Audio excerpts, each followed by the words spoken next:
You ask Tiger to solve. This deals with linear equations with one unknown. The final result is a equals 8. Let's solve it step by step. Simplify the expression. Expand the parentheses. Simplify the arithmetic.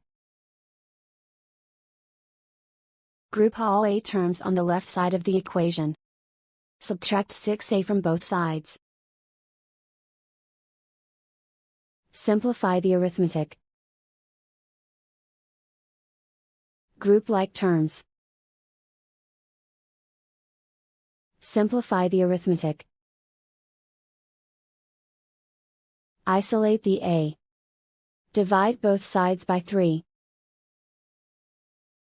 Simplify the fraction. Find the greatest common factor of the numerator and denominator. Factor out and cancel the greatest common factor.